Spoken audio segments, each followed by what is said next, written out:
Picture this. You are out on the open water, somewhere in the Strait of Hormuz, one of the most strategically vital and tension-filled stretches of ocean on the planet. The sun is beating down, the water is calm on the surface, but beneath that stillness, something is moving fast. A group of small, nimble Iranian fast attack boats are cutting through the waves, closing in on commercial shipping vessels. They are low to the water, hard to track from a distance, and they are moving with purpose. Then, before those boats can get anywhere close to their targets, the sound of rotor blades fills the air. Two types of American military helicopters appear, locked on, weapons ready. Within moments, all 6 of those Iranian boats are gone, sunk, just like that. And what you are watching unfold is not a scene from a movie. This is real. This is happening right now in one of the most important waterways in the entire world. And what comes next is going to change how you think about this conflict, about American military power, and about just how close to the edge things really are. American military helicopters, specifically the AH-64 Apache, operated by the U.S. Army, and the MH-60 Seahawk, operated by the U.S. Navy, tracked and sank 6 Iranian fast attack boats that were moving aggressively against commercial shipping in the Strait of Hormuz. According to U.S. Central Command, those boats were actively threatening vessels in the area, and the American response did not take long. The helicopters moved in, identified their targets, and eliminated them before they could close the distance on any commercial ship. This was a fast, decisive, and coordinated strike that sent a very clear message. But this is where the situation starts to get a lot more complicated, because it did not stop there. U.S. officials have also confirmed that Iran has launched new attacks aimed not only at merchant ships passing through the strait, but directly at American warships. And they are not using just one method. Iran has been combining drone strikes, cruise missiles, and these same kinds of fast attack boats in coordinated, multi-layered assaults. That combination is not an accident. It is a deliberate strategy designed to overwhelm American defenses by forcing them to respond to multiple different threat types at the same time, coming from multiple directions at once. This latest incident comes right after the United States formally launched a new operation specifically aimed at protecting commercial shipping through the Strait of Hormuz.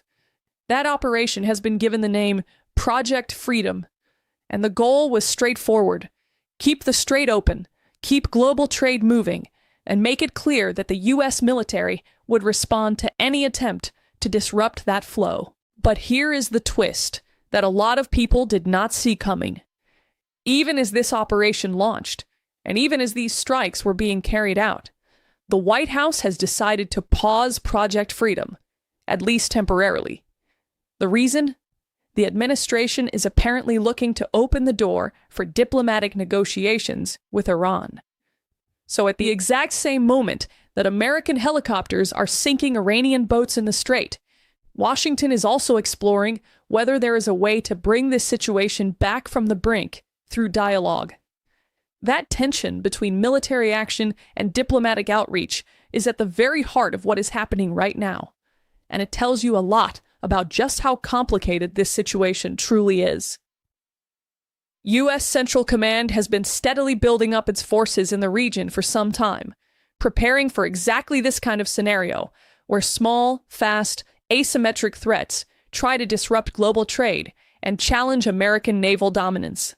And when people talk about the American military presence in the Strait of Hormuz right now, they are not just talking about a few ships sitting on the water. They are talking about a full-spectrum, layered response that covers air, sea, and everything in between.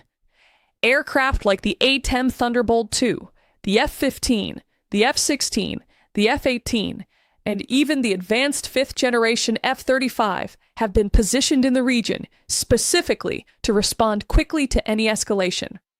Electronic warfare platforms like the EA-18G Growler are part of the mix as well, designed to jam enemy communications and radar systems, blinding adversaries before strikes even happen.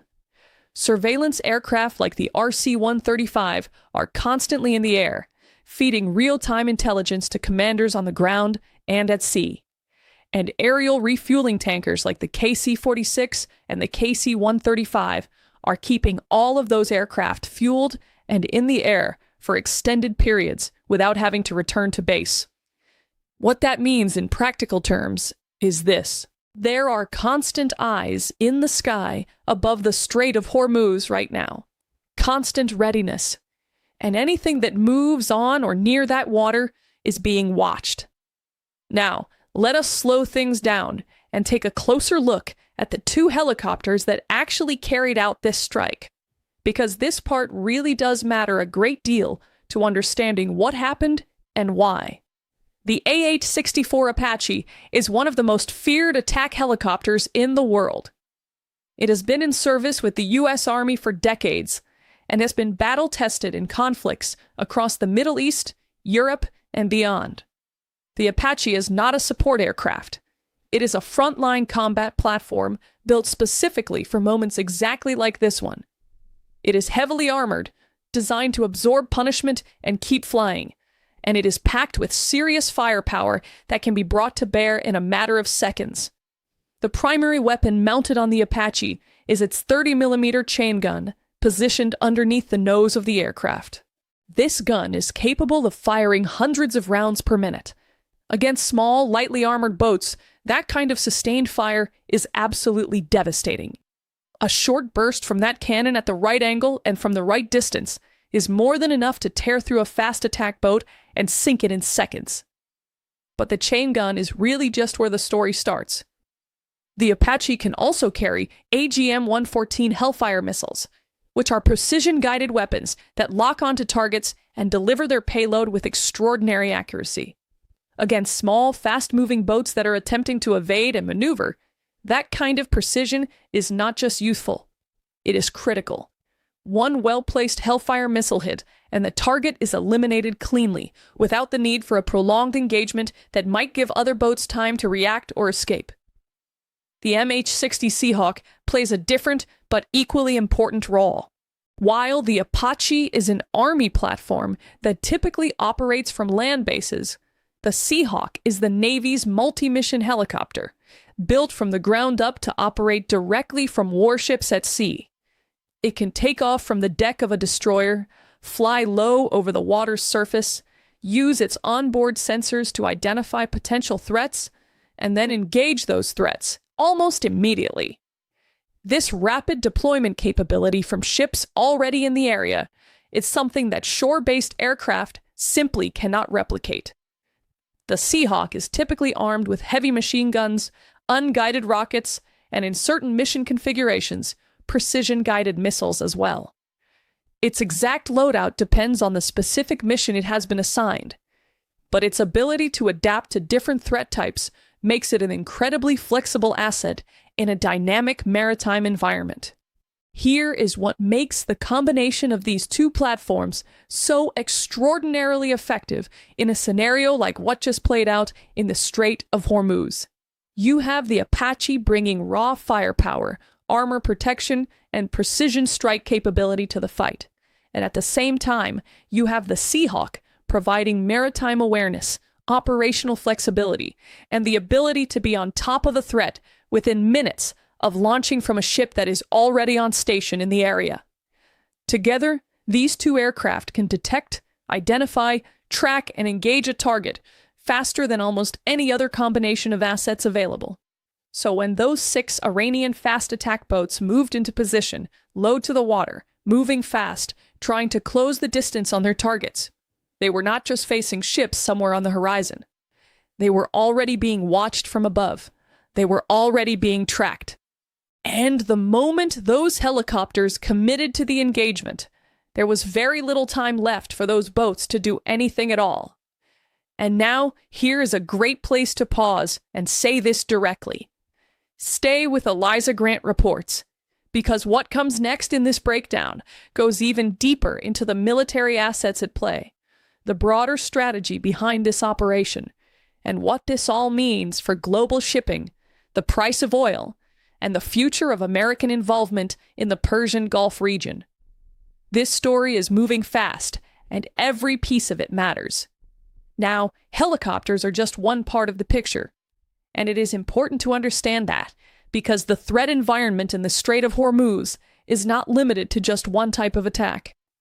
If Iranian fast attack boats push closer to American warships, or if the situation escalates beyond what helicopters can handle, the U.S. warships already in the area can engage directly with some very serious firepower of their own. Destroyers like the Arleigh Burke-class destroyer are specifically engineered to handle exactly this kind of threat. At close range, they can bring their rapid-fire deck guns to bear. The 5-inch naval gun mounted on these ships can engage small, fast-moving boats quickly and with precision, guided by advanced targeting systems that keep the fire accurate even when both the ship and the target are in motion. These guns can fire multiple rounds per minute, and their effectiveness against small boat threats has been demonstrated in various exercises and real-world engagements over the years. But the deck gun is really just the most visible part of what these ships bring to the fight. Arleigh Burke-class destroyers are also equipped with the Phalanx Close-In Weapon System, often abbreviated as CIWS, and sometimes referred to simply as the Phalanx. This is an automated, radar-guided gun system that can detect and engage incoming threats at extremely close range with almost no human input required. It tracks targets independently, calculates firing solutions in real time, and engages at the right moment to maximize the probability of a kill against incoming drones, missiles, or small boats that manage to get past the outer layers of defense. The Phalanx is considered the last line before a ship takes a direct hit. And against small, unarmored fast attack boats, it is brutally effective. And then there are the ship-launched missiles.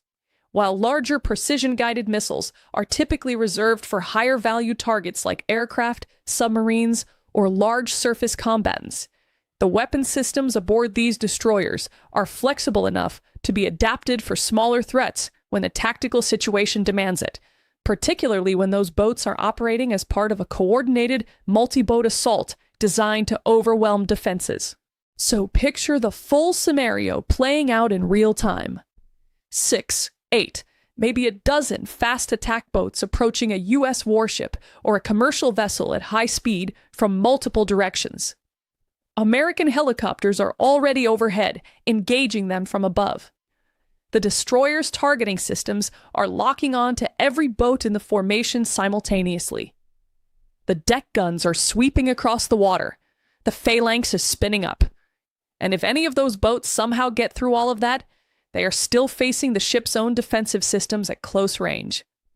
Where exactly do those boats go? Because once they have been detected, they are not dealing with a single threat. They are dealing with an entire integrated network of overlapping weapon systems, each one designed to handle a different part of the engagement envelope. And then there is one platform that a lot of people do not expect to hear mentioned in this kind of maritime scenario. The A-10 Thunderbolt II. The A-10 is one of the oldest aircraft still in active U.S. service. It was first introduced back in the 1970s, and it was not designed with naval warfare in mind at all. It was specifically built to destroy enemy tanks and armored vehicles on a Cold War European battlefield, providing close air support to ground forces in intense, contested environments. But here's the thing. Despite that original design purpose, the A-10 turns out to be extraordinarily effective against small boats as well. And the reasons for that are tied directly to what makes this aircraft unique among American combat aircraft.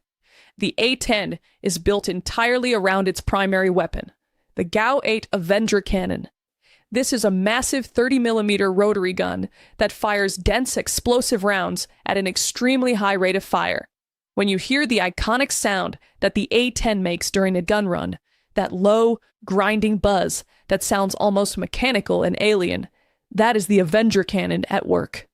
Against lightly armored or completely unarmored small boats moving on open water, a burst from that cannon is catastrophic. There is almost no scenario in which a fast attack boat survives a direct hit from the Avenger at close range. But what really sets the A-10 apart from faster, more modern jets is the way it operates. Unlike an F-16 or an F-35 that screams over a target at hundreds of miles per hour, the A-10 is designed to fly low and slow. It can loiter over a target area for extended periods, watching, tracking movement, identifying threats, and waiting for exactly the right moment to commit to a strike. That persistence over a target area is something that faster jets simply cannot offer. And in a complex multi-boat threat environment where you need to track a dozen small targets moving in different directions, that ability to stay on station and keep watching is enormously valuable. There are multiple indications that A-10s are part of the broader U.S. military presence in the region right now, supporting the objectives of Project Freedom and contributing to the overall deterrence posture in and around the Strait of Hormuz. When you combine the A-10's persistent close air support capability with the strike power of F-15s and F-18s providing air cover and additional firepower, and with real-time surveillance data being fed from aircraft like the RC-135 to every asset in the network simultaneously, you start to see the full picture of what the United States has assembled in this region. And that picture is not just about reacting to threats after they emerge. It is about controlling the airspace, controlling the surface of the water, and controlling the information environment well before any threat ever gets close enough to matter. But here is the hard truth that all of that firepower does not completely eliminate. Even with everything the United States has in the region right now, Iranian fast attack boats remain a real and persistent threat. And the reason is not because they are more powerful than American warships or more advanced than American aircraft. It is because of the specific way in which they are designed to be used. These boats are not meant to attack individually. They are meant to come in swarms.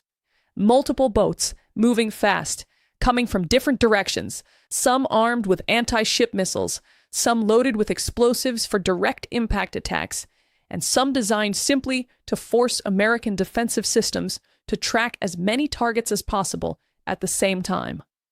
In that kind of scenario, where you have 10 or 15 or 20 boats coming in from multiple vectors simultaneously, things can get overwhelmingly complicated very quickly.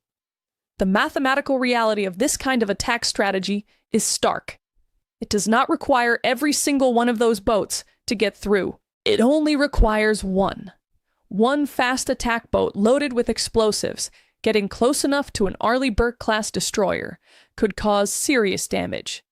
One hit, one breach, and suddenly the entire dynamic of this confrontation shifts in a direction that nobody wants to see.